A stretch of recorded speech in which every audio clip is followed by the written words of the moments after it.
So what's up mga ka-araw? Ito po yung nangyayari po ngayon sa amin. Ayan po, muyo ko na yung ano. Tapos naputol yung kawayan po. Ito po.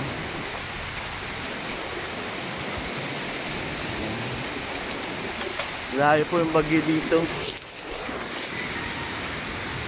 Pasensya na po kayo na ano ano ko.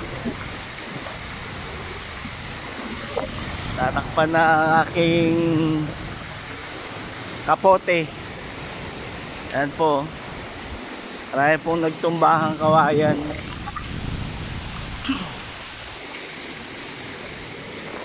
Po, umuulan na, grabe.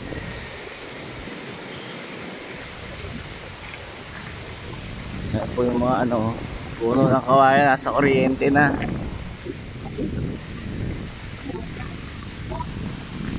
Buti hangin lang ho, malakas yung ulan, medyo mahina-hina pa ho. Grabe. Dami hong lilinisin ngayon dito sa aming barangay. Puro nakatumbang kawayan. Yan po.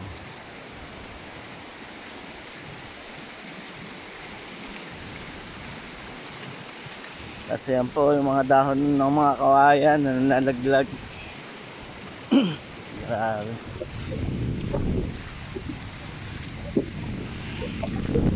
Lamig. Grabe.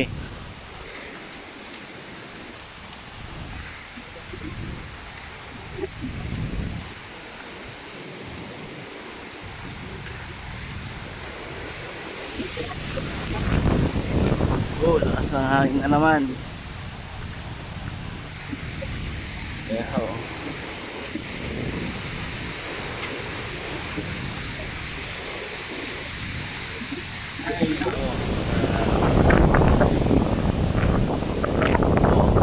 Putol na puno. Mawad ako.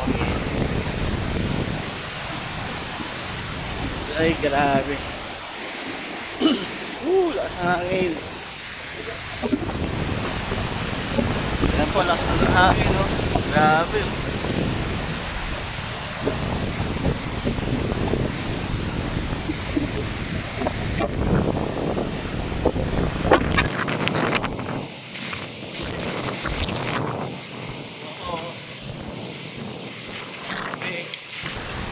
Yan, hangin.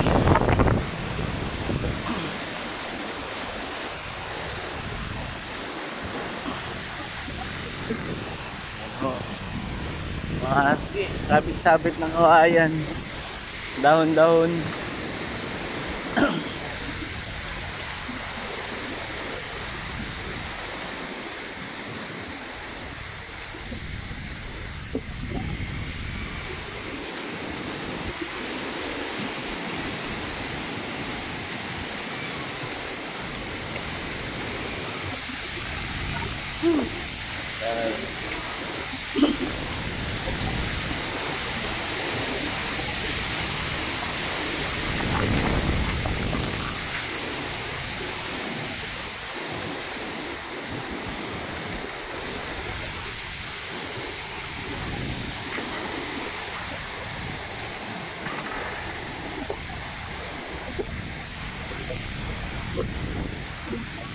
Sensya na kahit magulo kasi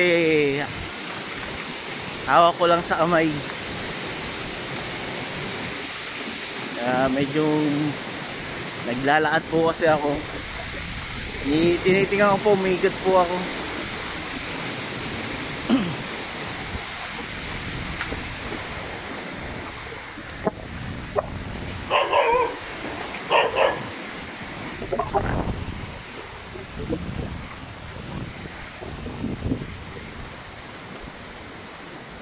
Si Bibong, Bibong, kaway ka muna.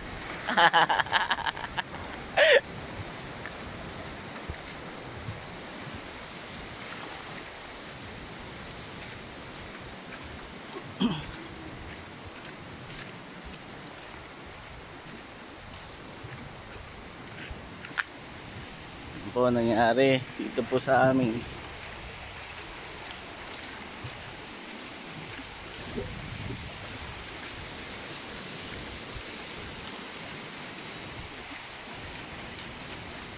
Kaya mga baling kawayan.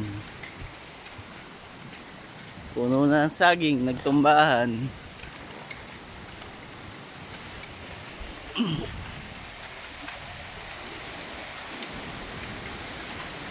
Ayan po. Makita nyo po yung lakas ng hangin. Hop, ayan yung kawayan.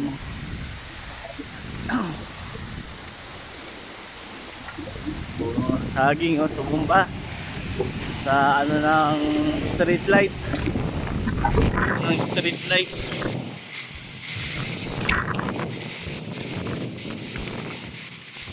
Kaya tumumba yung puno ng saging.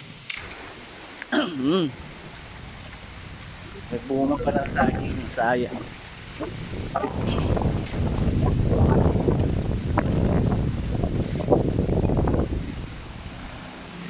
Ayan po, naharangan na ng kawayan yung ano, kalsada.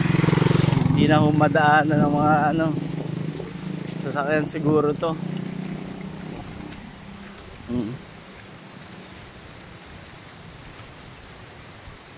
Kaya sa lahat mga sa Pangasinan, ingat po sa bagyo.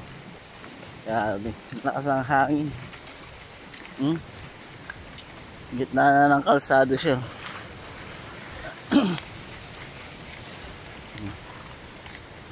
Naputol na puno.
Buti dito medyo malinis-linis.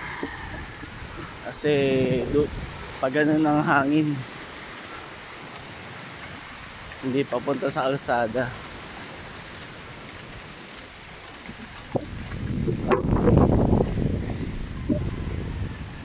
Makakatakot yung tumumba, yung malaking puno dito ng ano, acacia.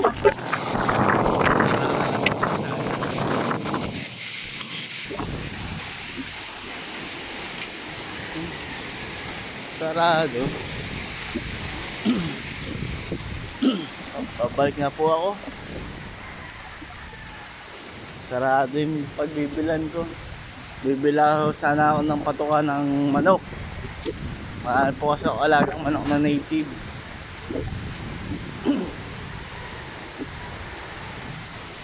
Hanggang dito na lang. Papaalam na po ako. Bye bye.